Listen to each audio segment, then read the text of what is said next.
Hey everybody, I'm here with Lee Tuxhorn of Lee Tuxhorn Insurance. He's a guy that's been really busy over the last couple of days because I get to see it firsthand. Lee is the insurance agent for a couple of my clients, and it was interesting as the tornado came through just how fast the response was. And so Mhm. I asked Lee today, I was like, "Hey, can I go live with you and just talk to you real brief about what people are supposed to do in the situation they are in if their house was hit by a tornado? What happens next?" So, Lee, tell us a little bit about who you are, real quick, how long you've been in insurance, and then just get right to the brass tacks. What happens if somebody's house Yeah, was just hit by a tornado? I've been in the insurance industry for about 15 years now, and so we've been through several of these type of situations, and I think there are some helpful tips. Just most people may never go through this in a lifetime, so sometimes it's difficult if it's just kind of thrown upon you to know what to do. So got a couple things, but I want to tell you thank you for having me on this afternoon. I appreciate that. Yeah, absolutely. So the first thing is I would say always call your agent, call your insurance agent. Different companies, while insurance is pretty uniform in a given state, there could be different nuances per policy. So you want to call your agent as quickly as you can. That's going to do a couple things. That's going to help you get a claim started. They're also going to be able to kind of point you into maybe some specific next steps that might be specific to their companies that they represent. So call your insurance agent first. The next thing you want to do is you want to try to mitigate losses as best you can. You want to take steps to mitigate further loss. So what I mean by that is, you may have a situation where you've got the roof is exposed and you need to get a tarp up there to keep rain from coming in and causing further damage. If you've got windows that are busted out, you want to take steps, specifically in a tornado situation, you want to take steps to mitigate those losses. Most of the time, there's storms that are coming right behind this one. You want to be safe, obviously. You don't want to do anything that's going to put you at risk or your family at risk. But once it clears and you know that it's okay to get out there, then you want to take those steps. Another thing to watch for, and everybody, you forget about it sometimes, but want to make sure that if there's electrical lines that are down across your property, be really careful about that. The grid is set up, so there are precautions that are automated and built in, but you just want to make sure you have the all clear from local utilities to start doing that. The next thing is tree removal. A lot of times in situations like this, there will be trees that are down on the challenge with that is an adjuster can't do anything until those trees have been removed from the covered property. Oh, really? So if there are trees on the property, then the adjuster is kind of frozen until that gets taken care of. The adjusters need to be able to they need to be able to have full access to the actual damaged area before they can begin to determine, kind of what's going on in there. So you want to get those trees removed. So the reason that you want to get out ahead of these things is because most places don't have the infrastructure to keep up with when they get inundated with claims. So you need to go ahead and get on those lists so they can begin to, kind of triage the situation and that you're in the queue so that when these tree companies and adjusters get ready to roll, you're already on the list. So you need to get that claim filed as quickly as possible. You need to mitigate losses as best you can, and you need to get on the list of the tree service. One of the things that we were doing with a lot of the clients yesterday and the day before, I was taking a lot of photos and sending them to insurance agents and the clients. And, what's the significance of those photos right after it happens? Does that make a difference? Or if it's all cleaned up and the trees are off, then take the photos? What do you suggest? Yeah, it's a great question. It's always better to have the photos than to not have the photos. In most situations, especially if we know it's a tornado situation, it's pretty evident if a tree's been on a house. However, it's always good to have those photos because your policy is really only designed to remove trees when they are obstructing a covered property. So if it's on your house, again, the adjuster needs to be able to access the house. If it's on your fence or a storage shed, the policy is only going to cover that tree removal if it is touching something that's covered. So in a situation like this where you've got volunteers that are rushing the neighborhood, which is really great, you want to make sure you have those photos to document that that tree was actually touching the covered property. Okay, so you could say that yes, that was damage from a tree. What about houses that were damaged and there wasn't necessarily a tree left on the house or anything like that? It was just damaged by the wind and rain and tornado itself. Most of the time, especially if it's a storm, and we know we know because of the nature of a tornado, it's pretty Right. obvious. There's just widespread damage. But there is the reason that tree part is so important because that's a separate part of the coverage. Tree removal is a separate piece of the coverage than just wind coverage. Interesting. So that's a different, so the deductible goes just towards the general policy, or is there a difference in that It's going to apply to that whole claim. to the whole claim? Um, Okay. yeah. So Mhm. it's just a different type of coverage with a tree on a house and tree removal plus the storm damage and storm removal. Are there Yeah. different allotments of monies that are available in each category? There are, your homeowner's policy, they all will be set up, or at least in Arkansas, they're all going to be set up and designed to provide coverage for a specific amount on the dwelling. And so hopefully you've had conversations with your insurance professional and you nailed that down on the front side in terms of the dwelling extension. Your policy will have limits for those. Tree removal is a little bit different and different companies handle that differently. But it's interesting to note that there are kind of two pieces of that coverage. There's the most policies are going to pay the reasonable cost to remove the tree from the structure, but then they may have another limit for actually hauling off the tree itself. So that's why that tree one is such an important thing. And what they're trying to protect their interests. They want to make sure that they're protecting against, the customer getting gouged and that sort of thing, price gouging. So that's why there are some limits that are built into that. But because of that, you don't want to leave your customer kind of holding the bag. And the more they can communicate with their agent through this process, the better. That's interesting. So just to kind of review the first three things that they need to do, I guess four things would be take a picture first off, take Mhm. photos and any photos they can get of the property and the damage. Then contact their insurance agent, tell them, do they contact the agent specifically, or is there usually a number they're supposed to call to start the process?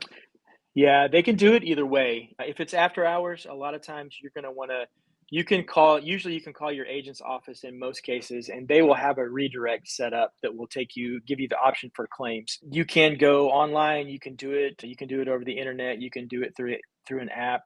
I always Okay. like for my customers to file it through me or my office because I want to know about it. I don't get to settle the claim, I don't get to settle premium, but what I do get to do is help make sure that communication flows properly. And so I always like to know, I want to know the situation. I want to be able to tell them firsthand, hey, this is what you need to do about that tree. I want to be able to remind them that, you need to get on the list for a tree service or you need to call a disaster recovery and get on their list. So most agencies are going to they're going to like it if the customer calls them first because it helps them follow up better on the backside throughout the claim to make sure it goes smoothly.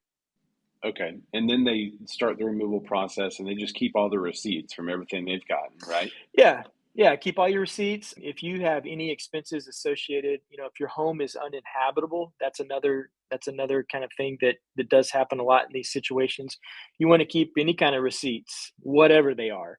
And again, different policies, different companies' policies they may treat that differently, but you always want to have all those receipts, turn them into your claims, let them sort them out on the backside. Okay. And so after everything is removed, the next thing we talked about was securing the dwelling to make sure there's loss mitigation. There's no other That's things right. that are happening, no storms coming back through. Yeah. And then what would you recommend? After you've done those things, and again, you're on the list for really at that point, you're waiting for a claims adjuster. You're Yeah. waiting for them to come through. And this is an important piece of it. What happens a lot of times is an insurance company will give it 24, 48 hours for all of these claims to come in. And from there, and again, that a lot of that's depending on how widespread the damage is. But what they're going to do is they're going to give a chance for all of these claims to come in, and then from there they're going to work them based on severity. So if it is uninhabitable, usually they're going to start with those first. They will get out, try to make contact with people, and then they're going to work it. If you just had a couple limbs on your roof, then you're not going to be on the top of the list, understandably. So what I would say is, for the customer, if you've done those things, the best thing that you can do at that point is to be patient and just let the process begin to move forward. A lot of times most companies will have a catastrophe team, and it may take them a couple days to all get into town. So it feels like it's moving slowly, but there's things happening on the backside. And once they're able to get here and get organized, then things usually start to click pretty quickly after that. So just be patient, be reasonable with your expectation of when they're going to get in touch with you. And so does an adjuster actually contact you when they're coming out there, or is that something that happens and you don't know that it's happened until after? No, most of the time in this type of situation, they're going to reach out to you. And so that's another good point, Ray. In today's day and age, you don't recognize a lot of phone numbers that come through. And so if you know you got a situation out there where you've got a claim, make sure you're answering those calls and return those calls promptly if you miss one. Okay, once the claim has been made, the adjusters come out. How long does that process take then for whatever the next steps are? Do you have to get a quote from a construction company? Does the adjuster tell you, like, hey, this is what we estimate is wrong, and then you start to get quotes, or should you go ahead and start to get quotes as soon as possible? I would probably wait within reason. I would wait to hear back from the adjuster to kind of determine the scope of your loss. A lot of time that process makes it a whole lot easier for a construction crew. They know if they have some guidance on that, it helps them too. It's important to remember though, just because it's not on that initial estimate, it doesn't mean it's not something that's going to be covered. In fact, a lot of times a contractor gets out there and they kind of dig into it, and maybe they find something that the adjuster wasn't able to determine with their initial pass. So there's always an opportunity to submit supplementals, let the contractor and the insurance company work together. So it's not a done deal. These can be a pretty lengthy process because there can be some back and forth just because of the severity of the loss in a lot of cases. Okay, my final question. So there were a ton of people in our area that were impacted by this, but there's also a whole lot of people in our area that weren't impacted by this, but might be now looking at their insurance policies and saying, are we covered? What's some of the top line things that someone should take a look at to make sure that they're covered in a natural disaster like this one? Yeah, great question. And so one of the things that I would always encourage people to do is look at their limits of coverage. Homeowners policy is designed, it covers for a certain limit. And so most policies are designed to pace up with inflation, but whenever you start a policy, most companies are going to run the specifics of that home through a calculator.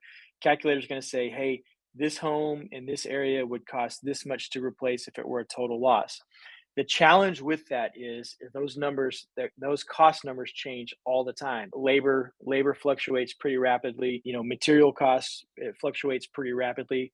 Homeowners policies in Arkansas only renew once a year. So you want to do that every year. You want to at least look at that. You don't have to go in and do a full review with your insurance agent every year, but whenever you get your renewal, you need to check that because there are specific limits. And here's where people get confused sometimes. Replacement cost is not always the same as market value.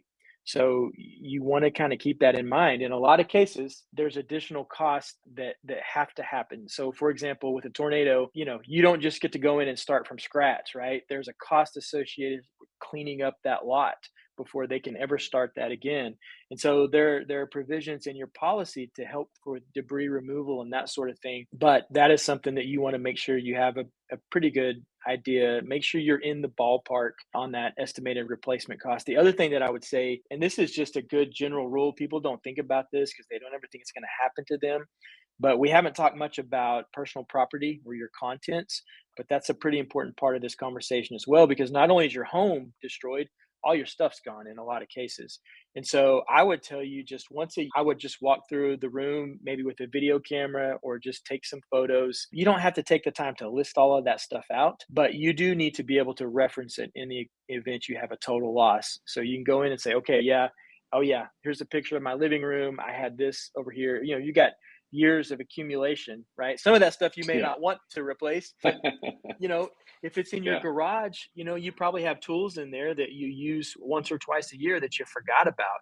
And so Yeah. it's helpful if you've got those pictures to refer back to, because in order to get your stuff replaced, your contents coverage, you will have to create an inventory of what those items were. So much more value in the Amazon section that says previous orders. I mean, Yeah. it's got Yeah. like Yeah. everything that we have. So, Well, thanks for Yeah. taking a couple of minutes out of your day to join me, man. I really appreciate it. And thank you for working so hard for our clients because I know that they've been appreciative and complimentary of you so far. And so I really appreciate that. And tell everybody where they could find you, where they could call you, send a message, all that kind of stuff if they need to talk to you about their insurance. Yeah, if you wanted to talk to us, you could call us obviously 501-851-0875, or you can find us at talktotux.com. That's probably the best way. So, yeah. Read that out again. Read the website out. Yeah, talktotux.com. Talktotux.com. TUX. I love that, man. That's good. Hey, thanks for Well, having cool. us on, Ray. We appreciate you and happy to help out any way we can. Thank you again. Hopefully next time I'll be back in studio. So Yeah. Yeah, maybe one maybe day I'll I'll have have a internet. yeah, likewise. All right, man. Yeah. I appreciate it.